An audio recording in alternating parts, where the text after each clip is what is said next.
ଭାଗ୍ୟଶାଳୀ ତା ନାଁ ହଉଛି ରୀତା ମିସାଲ। ସେ ୟୁଏନଡିପି ରେ କାମ କରୁଥିଲା ଆଉ ବର୍ତ୍ତମାନ ସହିତ ରେଜିଗ୍ନେସନ ଦେଇଛି। ଭାରତ ସରକାରଙ୍କ ଅଧୀନରେ ଗୋଟେ ବହୁତ ଉଚ୍ଚ ପାହ୍ୟାର ପୋଷ୍ଟ ପାଇଁକା ସେ ଭାରତ ସରକାର ତାକୁ ନୋମିନେଟ କରିଛନ୍ତି NDMA national disaster management agency. ସମଗ୍ର ଭାରତରୁ କେବଳ 5 ଜଣ ଆଉ ସେମାନେ ବହୁତ ଦିଗ୍ଗଜ ଲୋକମାନେ ସେଥିରେ ରୀତା ମିସାଲଙ୍କ ନାଁ ମଧ୍ୟ ଅଛି। ସେଇଟା ପରେ ସେ ରେଜିଗ୍ନେସନ ଦେଲା। ରେଜିଗ୍ନେସନ ତାର ଥିଲା ଅକ୍ଟୋବର 31। ନାଇରୋବି ରେ ଯୋଉ ଗୃହରେ ସେ ରହୁଥିଲା ସେ ଗୃହର ଘର ମାଲିକ ମଧ୍ୟ ତାଙ୍କୁ ବି ନୋଟିସ ଦେଲା ମୁଁ ଛାଡି ଦଉଛି। ମୁଭର୍ସ ଆଣ୍ଡ ପ୍ୟାକର୍ସ ସେମାନେ ମଧ୍ୟ ତାଙ୍କୁ ନିଯୁକ୍ତ କରାଗଲା। ସେମାନେ ସବୁ ଜିନିଷ ପତ୍ର ପ୍ୟାକିଂ କରି ଇଣ୍ଡିଆର ପଠାଇବା ପାଇଁ ବ୍ୟବସ୍ଥା କରିବେ। ଆଉ ସେ ଆହୁରି ମାସ ସରିବା ପାଇଁକା ଆହୁରି 4-5 ଦିନ ଥିଲା ଯିଏକି ତାଙ୍କର ଅଫିସର ଜଣେ କଲିଗ, କିନ୍ତୁ ସେ ଆଫ୍ରିକା ଲୋକ, ସେ ଭଉଣୀଙ୍କ ଘରେ ସେ ରହିଲା। ହଠାତ୍ କିନା ତାକୁ ଦେହଟା ଟିକେ ଭଲ ଲାଗିଲାନି ଆଉ ହସ୍ପିଟାଲରେ ଆଡମିଟ ହେଲା ପରେ ଜଣା ପଡିଲା ହେମୋଗ୍ଲୋବିନ ଆଉ ପ୍ଲେଟଲେଟ କମି ଯାଇଛି। ଆଉ ତାପରେ ଚିକିତ୍ସା ଚାଲିଛି। ଏ ଚିକିତ୍ସାର ମେନ୍ ବିଷୟ ହଉଛି ଆଉ ଚିକିତ୍ସାଟା ବର୍ତ୍ତମାନ ସେଟା ରେସ୍ପଣ୍ଡ ବି କରୁଛି। ଆଉ ସେ ଚିକିତ୍ସାଟା ହଉଛି ଆମର ରକ୍ତରେ ଯୋଉ ପ୍ଲାଜମାଟା ଥାଏ ସେ ପ୍ଲାଜମାଟା ଆମର ସମସ୍ତଙ୍କ ନର୍ମାଲ ଥାଏ। ଆବଶ୍ୟକ ଅନୁସାରେ ଆଣ୍ଟିବଡି ଜନ୍ମ ହୁଅନ୍ତି ଯେତେବେଳେ ବାହାରୁ କୌଣସି ଭାଇରସ ବା ବ୍ୟାକ୍ଟେରିଆ ଆଟାକ୍ କରେ। କିନ୍ତୁ ଥରେ କଣ ହୁଏ କିଛି ଗୋଟେ ଭୁଲ ଇମ୍ବାଲାନ୍ସିଂ ଫ୍ୟାକ୍ଟର ଯୋଗୁଁ ଆଣ୍ଟିବଡିଜର ଜନ୍ମଟା ବେଶୀ ହେଇଯାଏ, ମାତ୍ରାଧିକ।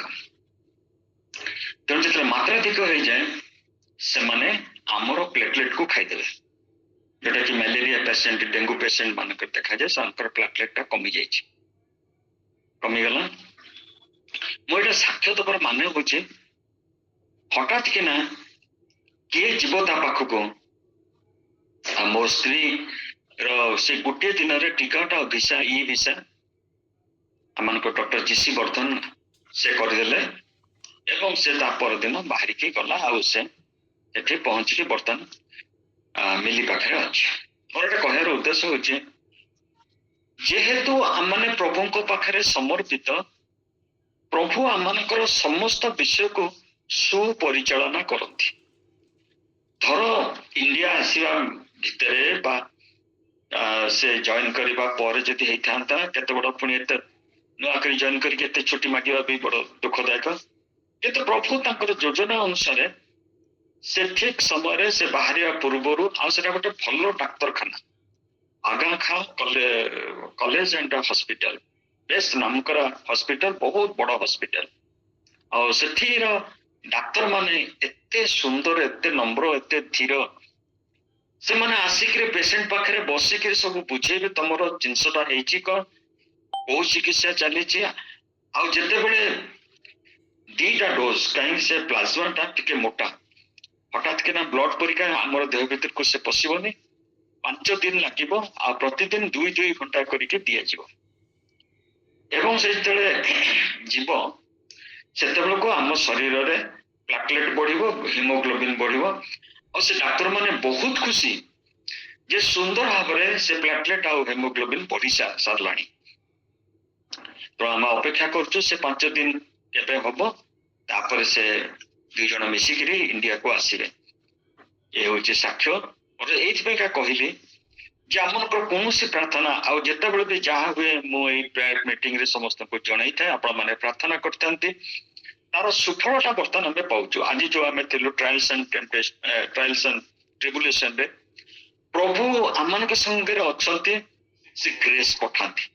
ଆଉ ସେ ଗ୍ରେସ୍ ଦ୍ୱାରା ଆମମାନଙ୍କ ଉପରେ ଆସୁଥିବା ସବୁ ବିପଦକୁ ପ୍ରଭୁ ଟଳେଇ ଦେଇ ପାରନ୍ତି, କାରଣ ସେ ଆମମାନଙ୍କୁ ଇନଭିଜିବଲ ୱେରେ, ଅଦୃଶ୍ୟ ଭାବରେ ଆମମାନଙ୍କୁ ତାଙ୍କର ହସ୍ତ ଦେଖିବାକୁ ପାରୁ।